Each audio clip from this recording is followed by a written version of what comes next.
Growing up, I always found myself in leadership positions. Every day, my cousins and I would go to my grandma's house after school. As the only girl, I was the one that kept the boys out of trouble, followed my grandma's rules, and made sure we got home from our adventures on time to be picked up. Being the mature one at a very young age quickly instilled in me a love of leadership and control. This became even more prevalent in middle and high school. I got involved in almost every club and acted as an officer in all of them. I wanted to make a change in my school, and controlling those clubs was, what I thought, the way to do it. In college, I kept that mindset, joining every organization I could and taking on leadership roles. These activities filled my resume to the brim, but the benefits felt shallow. I felt overwhelmed and micromanaged. My schedule was constantly dictated by meetings, activities, phone calls, and FaceTimes. I wanted to allow myself to just enjoy my last semester at K-State. So, going into my senior year, I rid myself of all the obligations that didn't spark joy. I went full Marie Kondo on my life. This is where I unknowingly began my iLead journey. I thought that having a less hectic schedule would feel invigorating, but at the beginning of the semester, my time felt empty. At first, I felt bad for not being busy. I thought I wasn't useful because I wasn't constantly going. I had no control anymore, and I didn't know what to do. I started nagging my fiancé to keep the house spotless. I obsessed over wedding planning. I attempted to plan out my whole life. I was creating things to control and taking control in every way that I could. It was very negative and very unhealthy, the exact opposite of what I wanted to happen. Then we began our iLead projects. I wanted to let go of the urge to always be in control. I wanted to allow others to take the wheel. I wanted to learn to appreciate and enjoy the peace rather than searching for tasks and to-dos. After interviewing my closest friends and family, I decided to challenge myself to delegate tasks and allow others to take control. To make progress on that goal, I came up with a few mini goals. I get overwhelmed by long-term goals, so having small, attainable goals focused around small windows of reflection seemed to be the best plan of attack for me. I chose to journal before bed and reflect on each day. Where did I take control? Where could I have given up more control? What were my triggers? This allowed me to take a look at a small chunk of my life and assess how I could make progress. The more I journaled, the more I saw opportunities for delegation. I think wedding planning was a crucible moment in my leadership development goal. Every day, my fiancé Tyler and I talk about little parts of our wedding. What kind of flowers, what color of table runners, how many people.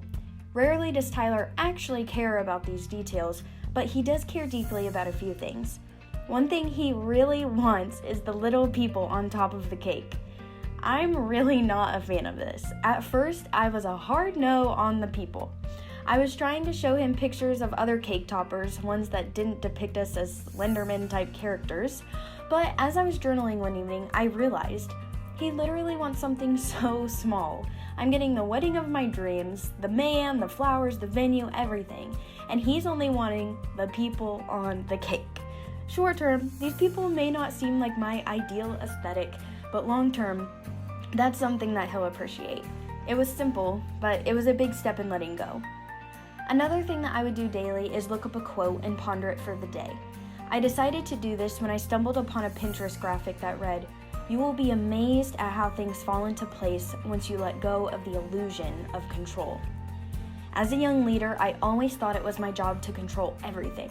But that's not leadership at all. That is an illusion. People support what they help create.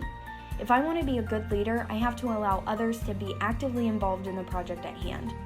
One way I did this was by giving Tyler, my mom, my sister, and my dad tasks to complete for our wedding. Booking room blocks, getting their dresses and shoes, planning the bridal shower and the rehearsal dinner, ordering invitations.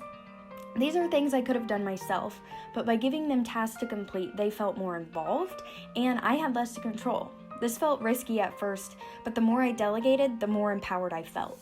Lastly, every Sunday I would watch a TED Talk. Throughout the week, I would use the message from the TED Talk along with the daily quotes to encourage more thoughtful evening reflections. One TED Talk by Risha Paul really spoke to me. She talked about how she worked so hard to create this Pinterest perfect wedding that her wedding came and went, and she only remembers stressing about how the flowers didn't match the tablecloths.